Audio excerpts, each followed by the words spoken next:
Who the agent is? Am I right? Wrong.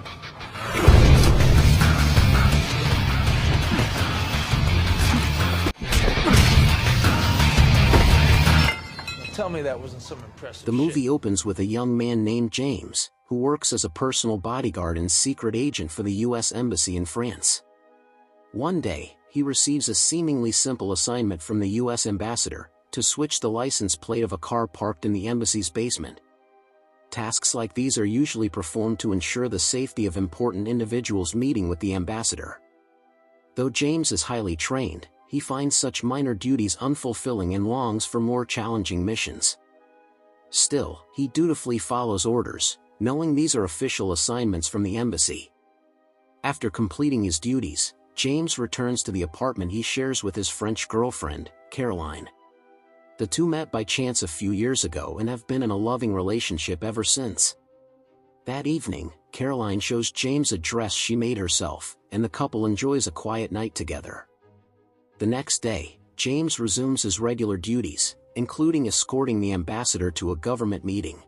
That night, when James comes home, he is alarmed to see red stains on the door and fears something has happened to Caroline. However, the stains turn out to be just sauce from food Caroline brought earlier. During dinner, she surprises James by proposing to him with her father's ring, taking the initiative since James hadn't proposed yet. Just as they finish eating, James receives an urgent call from the embassy. He is assigned to assist a secret agent on an important mission, a sign that he's finally being entrusted with a higher-level operation.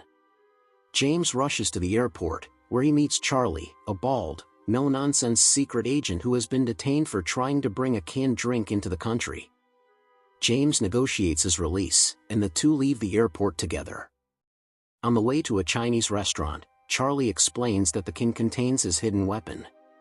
Once inside the restaurant, Charlie unexpectedly takes a waiter hostage and opens fire on the staff. James, shocked by the violence, realizes the restaurant is a front for a Chinese drug cartel dealing in cocaine. After blasting open a concealed stash in the ceiling, Charlie collects the cocaine as evidence and lets one waiter go, intending to follow him to uncover the identity of the ringleader. As predicted, the waiter rushes to report the incident to his boss. Charlie and James follow in a car. On the way, James demands answers, confused about the true nature of the mission. Charlie assures him that the operation is sanctioned by the Foreign Ministry and Embassy. When they reach the next location, they're confronted by local thugs, but Charlie easily overpowers them with his impressive combat skills. They continue tailing the waiter to a hideout, where Charlie single-handedly eliminates several guards. James, who is unaccustomed to such brutal fieldwork, struggles to adapt. Inside the hideout, they confront the drug boss, who is distracted watching a dance show. Using James' Chinese language skills, Charlie forces the boss to reveal the addresses of cocaine suppliers across Paris. As they leave, the drug lord orders his men to pursue them. A violent shootout ensues, but Charlie's firepower keeps them safe. Later, James calls his superiors to express concerns about Charlie's reckless methods. However, he's told to stay the course, as this is an official assignment. The next morning, Charlie brings James to the Eiffel Tower and urges him to relax by tasting a bit of cocaine. He then explains the mission's full scope. It's not just about drugs, but also about uncovering a terrorist network that funds its operations through cocaine trafficking. In the afternoon, they infiltrate another drug den by posing as gangsters interested in buying a prostitute. Inside, James is caught off guard when he sees Caroline, who happens to be shopping nearby. Embarrassed and angry, he scolds Charlie for not telling him about the plan. Charlie explains their real target is a Chinese restaurant behind the building. While surveilling the location, James is suddenly attacked, but Charlie quickly neutralizes the threat. Later, they follow two drug buyers to a residential building. Posing again as buyers, they gain access and confront more dealers. A standoff occurs, but when the criminals realize James and Charlie are secret agents, they flee.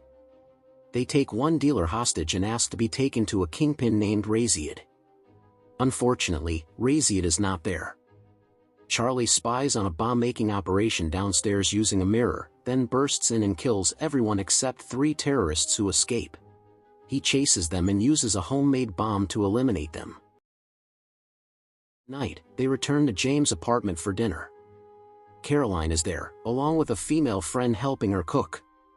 During dinner, Charlie gets a call and suddenly shoots Caroline's friend. He reveals both women are spies working for the terrorist group, and their phone numbers were found linked to arrested operatives. James refuses to believe him until Charlie shows him the listening devices hidden around the apartment, planted by Caroline. James is still in denial when Caroline suddenly pulls a gun and shoots him before escaping through the window. Charlie tries to chase her, but she's picked up by a getaway car. Thinking fast, Charlie notes the license plate and alerts his team to track the vehicle. Caroline later calls James from a public phone to apologize and explains her past. She says 6 years ago, she was saved by a man who changed her worldview, Rhys, the terrorist leader.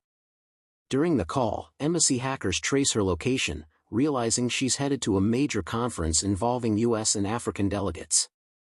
James deduces that a large-scale bombing is planned at the event.